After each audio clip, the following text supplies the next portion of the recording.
Bienvenidos a Derecho Empresarial. En esta oportunidad vamos a continuar con la explicación del contrato, el consentimiento y ahora vamos a hablar de la clasificación. Como siempre, nos vamos a asistir de nuestras láminas en la cual vamos a poder explicar mejor para los ejemplos que nos van a permitir brindarle una mejor ilustración de lo que se diga acá. Por ejemplo, en nuestra lámina dice contrato, elementos de existencia y también menciona elementos de validez.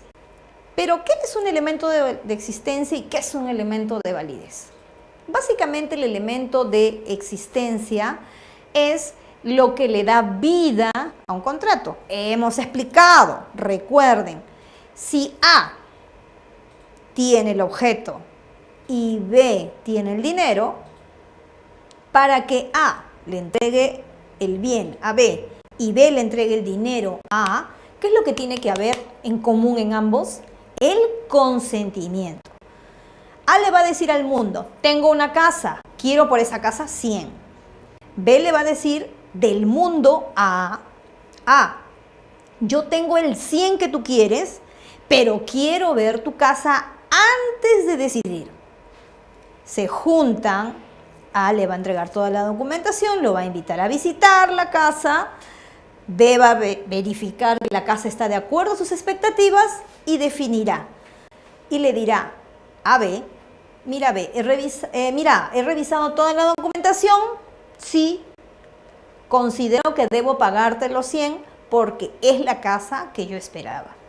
Entonces, ¿aceptas firmar un contrato solemne en tal fecha?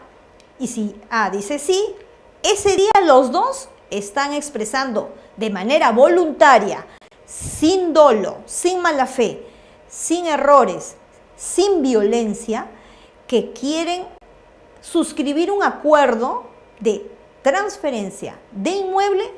A recibirá el dinero y B recibirá la casa.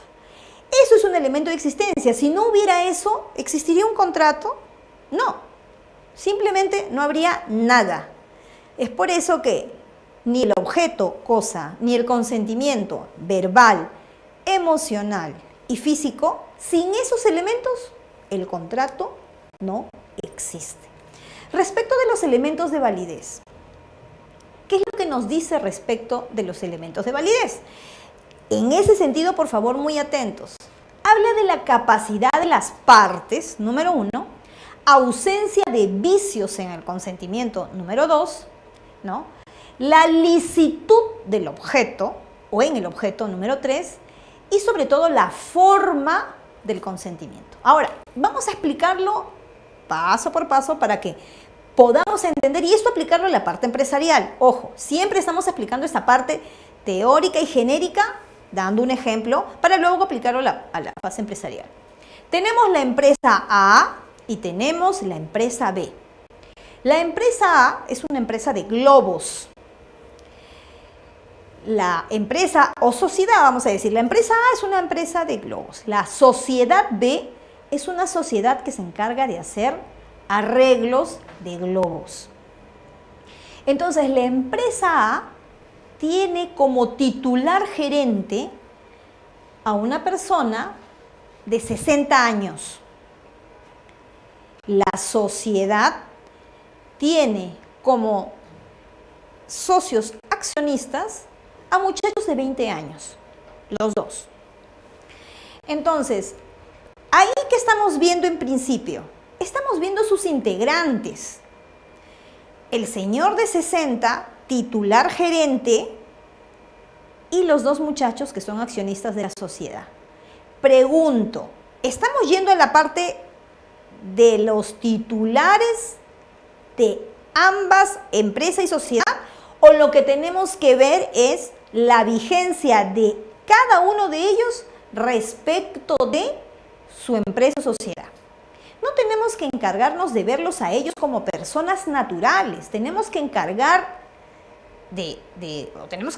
de ver si la empresa tiene un representante vigente y si la sociedad tiene un representante vigente. Respecto de la empresa, el señor puede tener muy 60 años, pero si es el titular gerente y no le ha delegado la función de gerencia a nadie y él solo tiene toda esa capacidad, tendríamos que ir a registros públicos y pedir la vigencia de poder ¿de quién? ¿Del señor o de la EIRL? De la EIRL. ¿Y con eso qué debe salir en esa vigencia? En la vigencia saldrá que la persona de 60 años, obviamente identificada, es el actual titular gerente de esa empresa de globos. Ahí estamos verificando un elemento de validez a futuro en el contrato que va a suscribir la empresa de globos con la sociedad que se encarga de hacer arreglos de globos. La sociedad, a su vez, va a tener que probar la capacidad de la sociedad también mediante ¿qué? Mediante una vigencia de poder que diga cuál de esos dos socios está debidamente autorizado para suscribir un contrato. Probablemente alguno de esos dos socios sea el gerente, probablemente no. Y a su vez hayan delegado ellos dos en un gerente la capacidad de encargarse de la suscripción de contratos. Vamos ya a establecer que la EIRL tiene como representante autorizado a la persona de 60 años y tiene como probarlo con su vigencia de poder. Respecto de B, los muchachos no eran los representantes en sí, eran los socios. Ellos tienen un gerente y ese gerente está plenamente autorizado para que pueda suscribir un contrato. Entonces, hasta ahí, ¿tenemos un elemento de validez en ese contrato? Sí, porque la EIRL tiene una persona que es el titular gerente que va a responder por la entrega del material, que en este caso serían los globos, respecto de la sociedad B, que se va a encargar de dar el dinero necesario para recibir los globos que son sus insumos para realizar sus arreglos, venido de la empresa A. Hasta ahí estamos viendo que ese elemento de validez se cumple. Sobre el segundo punto, la ausencia de vicios en el consentimiento. Tenemos que establecer que a A en ningún momento lo han violentado para suscribir un contrato con la sociedad B. Que a A tampoco lo han inducido a error para firmar ningún convenio o contrato con la sociedad B. Tampoco han actuado de mala fe. Es decir, ni ha mediado error, ni ha mediado dolo, ni ha mediado violencia, ni ha mediado mala fe. ¿Qué pasa en el lado de la sociedad B? Ha ejercido error, dolo, mala fe o violencia sobre la empresa A para obtener el suministro de los globos para encargarse de hacer sus arreglos globales. No. Si eso no existe, quiere decir que existe un consentimiento pleno entre A y B para la realización de este contrato, donde A va a entregar el material, que son los globos, y B se va a encargar de entregar el dinero, recibir los globos y realizar sus arreglos globales. Segundo elemento de validez existente. Tercero, la licitud en el objeto. No hay ningún tipo de ilicitud, es decir, no es ilegal, no atenta contra nada que la empresa A le brinde el suministro de los globos a la sociedad B. Por el contrario, la sociedad B, que es una sociedad creativa, decidió hacer arreglos globales con globos. Otra cosa, y sí, ahí vamos a poner un poquito para diferenciar, otra cosa es que la sociedad B, al momento de hacer los arreglos globales, le coloque algunos detalles que pudieran atentar contra la integridad personal de las personas que recibirán esos arreglos globales. Y que luego, cuando alguno de estos denuncie, los de la sociedad B digan: ah, no sabíamos que los suministros que nos daba la empresa A venían con ese detalle. Nosotros no hemos hecho nada, nos curamos en salud. Pueden revisar la forma como nosotros hemos hecho nuestro convenio. Mucho cuidado. Es por eso que se exige ilicitud en el objeto, en este caso en el contrato, no hay ningún problema, porque los globos son un material que en todo caso se encarga probablemente de exportar o de importar esta empresa A. Y la empresa B va a realizar arreglos globales con ese material. Finalmente, para explicar los elementos de validez, la forma del consentimiento. Tanto la empresa como la sociedad tienen que firmar un contrato.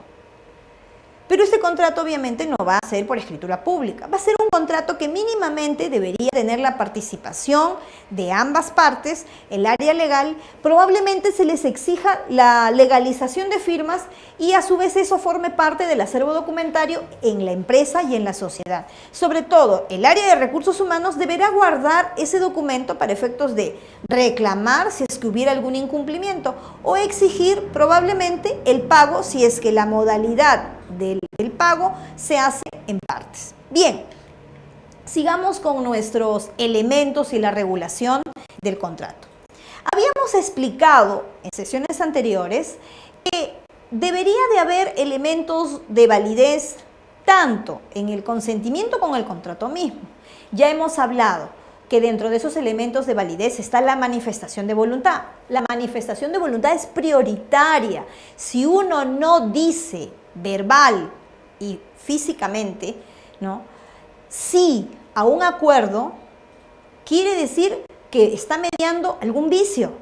También hemos hablado de los vicios, que son el error, el dolo, la mala fe y el error, el dolo, la mala fe y otros elementos que también ya hemos estudiado. Entonces, lo que vamos a ver a continuación también es la forma de un contrato que va a ser válido entre las partes. Esta forma tiene que ser de acuerdo a ambas partes.